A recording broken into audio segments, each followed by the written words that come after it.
यदि 17.7 pico coulomb आवेश 10 semi भुजा वाले घन के केंद्र पर रखा हो तो घन की सतह से निकलने वाले वैद्युत फ्लक्स का मान ज्ञात कीजिए।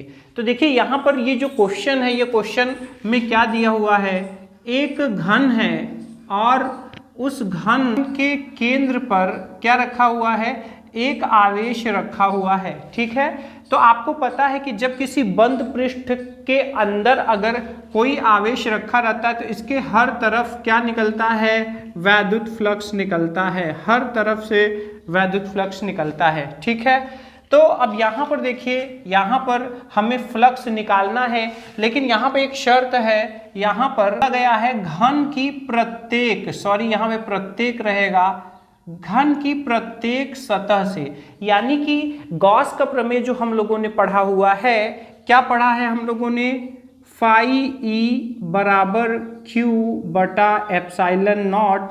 तो ये क्या होता है, ये जो फ्लक्स देता है, ये कौन सा फ्लक्स देता है, संपूर्ण फ्लक्स देता है। ये कौन सा फ्लक्स यहाँ से आता है, संपूर्ण फ्लक्स। यानी कि अगर हम ये प्रमेय लगाएंगे तो उससे हमें जो वैल्यू मिलेगा, जो मान मिलेगा, वो चारों तरफ से जो निकल रहा है, हर तरफ से निकलने वाले टोटल संपूर्ण फ्लक्स यहाँ पर आ रहा है। अब यहाँ पर बोला जा रहा है कि घन की प्रत्येक सतह से, तो प्रत्येक मतलब कि एक सतह से, तो आपको पता है घन की सभी तरफ के जो फलक होते हैं, यानी कि जो उसके हर तरफ के दीवार होते हैं वो बराबर होते हैं, और घन का आकार आप समझ ही रहे हैं। जैसे मान लीजिए आप कमरे में हैं तो आप सोचिए कि कितने फलक या कितने दीवार से वो कमरा घिरा हुआ है, तो चारों तरफ की 4 दीवारी, एक ऊपर और एक नीचे, कुल मिला के 6 फलक होते हैं। तो हम क्या करेंगे, हम गॉस प्रमेय की सहायता से टोटल फ्लक्स निकाल लेंगे और उसके बाद हम क्या करेंगे कि उसका 6 भाग कर देंगे। ठीक है, तो इस क्वेश्चन के लिए हमें सिर्फ Q की जरूरत पड़ेगी और एप्सिलॉन नॉट का मान हमें पता होता है।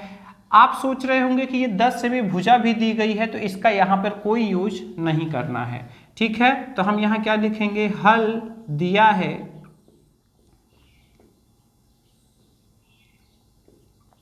क्या दिया है, आवेश। तो आवेश Q का मान कितना दिया हुआ है, तो आवेश Q बराबर है 17.7 पिको कूलाम, जिसको कि हम अगर कूलाम में बदले तो 17.7 गुणे 10 की घाते -12 कूलाम होगा। ठीक है, अब यहाँ पर क्या पूछा गया है, यहाँ पर पूछा गया है प्रत्येक घन के प्रत्येक सतह से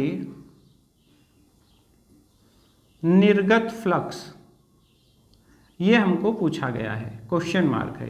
ठीक है, तो यहां पर हमें क्या करना पड़ेगा, हम कहेंगे गॉस प्रमेय से या गॉस नियम से संपूर्ण फ्लक्स क्या होगा, संपूर्ण यानी कि कुल मिलाकर संपूर्ण फ्लक्स क्या होगा, तो संपूर्ण फ्लक्स क्या होगा, फाई ई बराबर Q बटा एप्सिलॉन नॉट।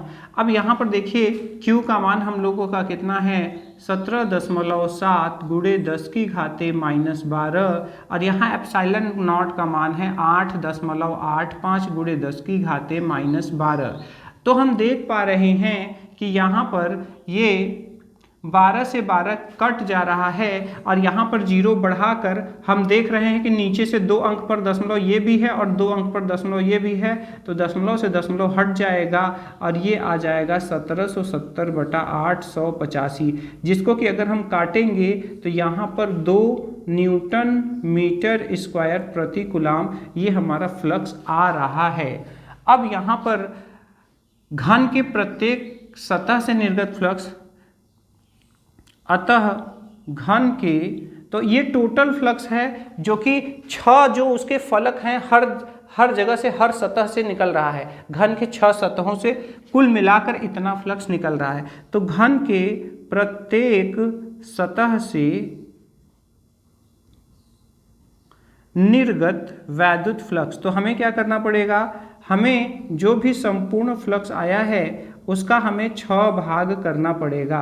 मतलब कि ये फाई ई जो भी आया है और बटा में हमें 6 करना पड़ेगा। तो संपूर्ण फ्लक्स 2 आया है, 2 न्यूटन मीटर स्क्वायर प्रति कूलम, और यहाँ पे हम बटा में 6 करेंगे तो ये जब हम काटेंगे तो यहाँ पर आ जाएगा 1/3 न्यूटन मीटर स्क्वायर प्रति कूलम।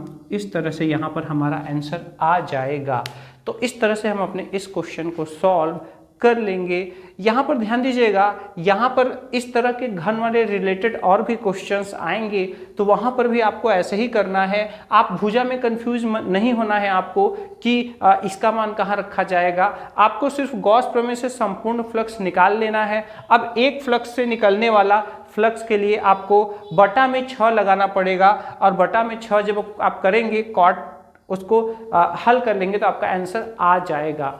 तो आशा करते हैं स्टूडेंट्स आप समझ पाए होंगे। अगर कोई भी कंफ्यूजन हो तो आप कमेंट जरूर कीजिएगा। मिलते हैं नेक्स्ट वीडियो में नेक्स्ट क्वेश्चन के साथ। जय हिंद।